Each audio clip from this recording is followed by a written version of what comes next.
यो डिभाइस त सायद तपाईहरुले देख्नु भएको छ होला हैन। पीके मा मंगल ग्रह र अमिर खान झर्दाखेरि यही बोकेको थियो नि हैन। यो चाहिँ अमिर खानले बोकेको चाहिँ यो मेरैबाट लगेको थियो क्या उसले, बुझ्यो नि। पीके बनाउने जुन प्रोड्युसर थियो नि, त्यो प्रोड्युसरले चाहिँ मबाट भाडामा लगेको थियो 1 करोड बारुमा। लग फिल्म पनि बन्यो, फिल्म पनि हिट भयो, तर अन्तिममा मलाई चाहिँ छैन 1 करोड पैसा। भाडामा 1 करोड मा लगेको बजिया प्रोड्युसरले पैसा नै दिएन।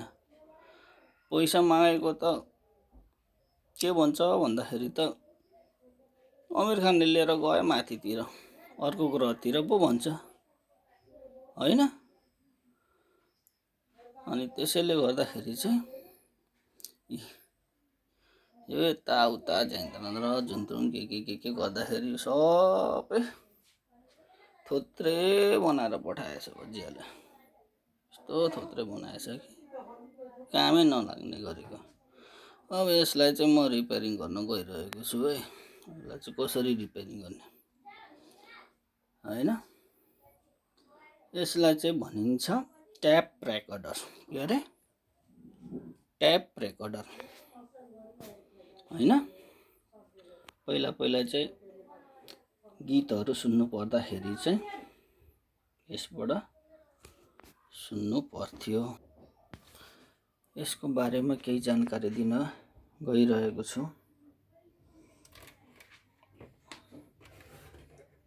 यहाँ माथिको जुन स्विच छ हैन, यो स्विच चाहिँ रेडियो र टेपको लागि अन अफ गर्ने स्विच हो। रेडियो र टेपको लागि अन अफ गर्ने स्विच। यो चाहिँ हामीहरुको medium wave band, short wave band, short wave 1, short wave 2 हैन, र मिडियम वेभ ब्यान्डको लागि हो यो स्विच।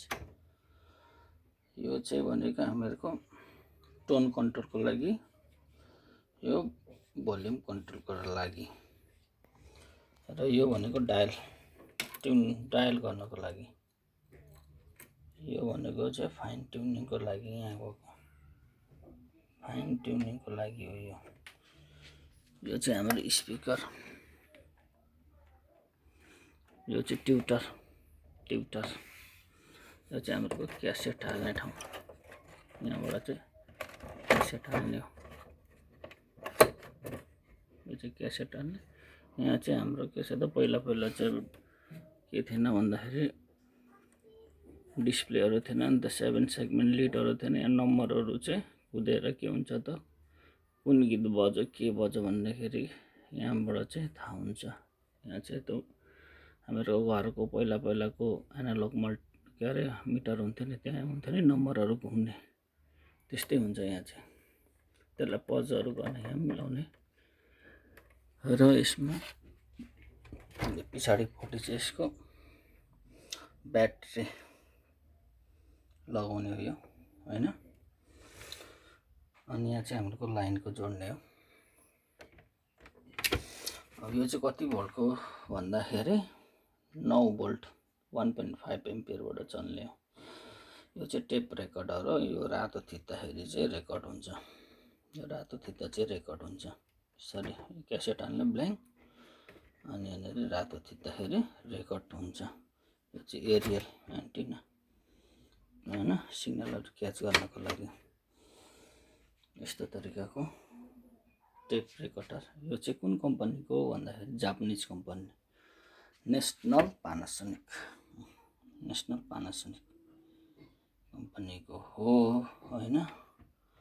अब यो चाहिँ हाम्रो पीकेले हैन फिल्म सुटिङ गर्दाखेरि एकदमै थोत्रे बनाएर ल्याएको छ हैन। अब यसलाई मजाले रिपेयरिङ गरेर चाहिँ चट्ट एउटा राखेर चाहिँ हैन, अहिलेको नयाँ सिस्टम जोडेर चाहिँ जुन हुन्छ नि ब्लुटुथ डिभाइस, अनि हाम्रो अर्को छ युएसबी डिभाइस जोड्ने सिस्टमको बोर्डहरू पाउँछ।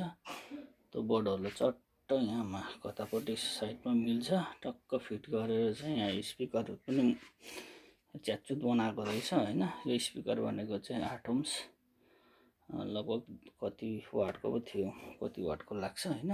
त्यो ठ्याक्कै हेरेर लिएर चाहिँ यसलाई चट्ट मिलाएर चाहिँ होइन सट्ट यहाँनिर चाहिँ भोल्टेज यो चाहिँ के हो त भन्दाखेरि हाम्रो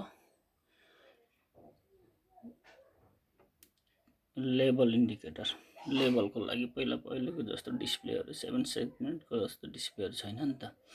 यो चाहिँ हाम्रो म्युजिक बज्दाखेरि डिच्चुको हल्लिन्छ क्या त्यो काँटा, लेभल मिलाउनको लागि हो होइन। यस्तो चाहिँ छ। यो चाहिँ अब फिल्म सुटिङ गर्दाखेरि चाहिँ एकदमै पत्रो बनाएर ल्याइदिएको छ होइन। अब यसलाई चाहिँ म चट्ट मजाले अहिलेको नयाँ सिस्टम हालेर चाहिँ मोडिफाई गरेर चाहिँ बनाएर देखाउँछु है त साथी हो। आजलाई यति नै।